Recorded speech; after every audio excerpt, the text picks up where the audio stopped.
அரசியல் மேடைகளில் தெரிவிக்கப்பட்ட கருத்துக்கள் சில அடுத்து.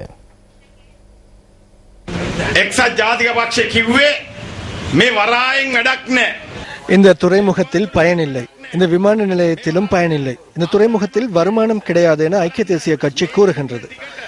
இந்த சிறிது நேரத்தில் ஹம்பாந்தோட்டை துறைமுகத்திலிருந்து எத்தனை கார்கள் ஏற்றிக்கொண்டு செல்லப்பட்டுள்ளன?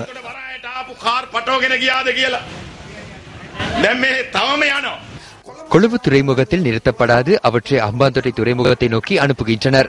அம்பாந்தோட்டையில் இறக்குகின்றனர். வாகனங்கள் அம்பாந்தோட்டையில் இறக்கப்பட்டாலும் அம்பாந்தோட்டையில் வாகன விற்பனை நிலையங்கள் கிடையாது. பல்லேகமோ பகுதியிலேயே வர்த்தக நிலையங்கள் காணப்படுகின்றன. அந்த இடத்தில் வாகனங்களை விற்பனை செய்ய முடியாது. முடியுமானால் வாழை குலைகளை விற்பனை செய்ய முடியும். திபரவேவ பகுதியிலும் வர்த்தக நிலையங்கள் காணப்படுகின்றன. அங்கும் வாகனங்களை விற்பனை செய்ய முடியாது. அரிசியை வேண்டுமானால் விற்பனை செய்ய முடியும். அங்கு இறக்கப்படுகின்ற வாகனங்கள் ட்ரக் வண்டிகளில் ஏற்றப்படுகின்றன. 4 அல்லது 5 வாகனங்களை ஏற்றிக்கொண்டு அதிவேக வீதி அல்லது இரத்தினபுரி வீதியூடாக கொழும்பிற்கு கொண்டு வரப்படுகின்றன. இவை வீண் விரயமாகின்றன.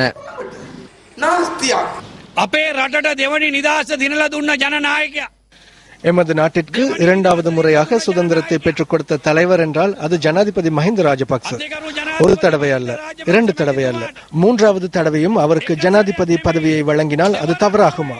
2015 ஆண்டு ஜனவரி மாதத்தில் ராஜபக்ச வெற்றி பெற்றால் 2022 ஜனவரி வரை அவர் பதவி வகிப்பார். தற்போது 10 தடவைகள், மேலும் 7, மொத்தமாக 17 ஆண்டுகள். பெண் பிள்ளை ஒன்று பிறந்தால் திருமணம் செய்யும் வயதை அவர் எட்டிவிடுவார். 17 வருடங்கள் இந்த நாட்டை ஒருவர் ஆட்சி செய்ய வேண்டுமா என்று நாம் கேள்வி எழுப்புகின்றோம். ராஜபக்சவை 3வது தடவையும் ஜனவரி 8ஆம் தேதி நியமித்தால் ரத்தம் சிந்தியே அவரை வெளியேற்ற வேண்டியிருக்கும்.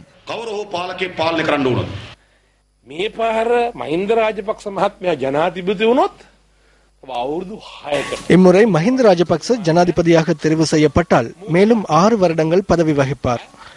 அப்போது ரணில் விக்ரமசிங்க பூட்டனாகி விடுவார். சரத் பொன்சேகாவும் பூட்டனாகி விடுவார். சந்திரிகா பண்டாரநாயக்கவும் பூட்டியாகி விடுவார். இவர்கள் அனைவரும் ஊன்றுகோல் ஏந்தும் நிலைக்கு தள்ளப்படுவார்கள். எனினும் மஹிந்த ராஜபக்சவின் தோற்றத்தை எடுத்து பாருங்கள். எதற்காக மஹிந்த ராஜபக்ச உங்களிடம் வாக்குகளை கேட்கின்றார்? எதற்காக மைத்ரிபால சிறிசேன உங்களிடம் வாக்குகளை கேட்கின்றார்? சற்று சிந்தித்து பாருங்கள். தான் 10 வருடங்கள் ஆட்சி புரிந்துள்ளதாகவும் மேலும் 8 வருடங்கள் தனிநபருக்கு அதிகாரங்களை வழங்குமாறும் மஹிந்த ராஜபக்ச கோருகின்றார். மற்றைய புறத்தில் மைத்ரிபால சிறிசேன என்ன கூறுகின்றார்? தனிநபரிடமுள்ள அதிகாரங்களை பாராளுமன்றத்திற்கு வழங்குவதற்காக தனக்கு புல்லடியிடுமாறு மைத்ரிபால கூறுகின்றார். எது நியாயமானது, எது சரியானது என நான் உங்களிடம் கேட்கின்றேன்.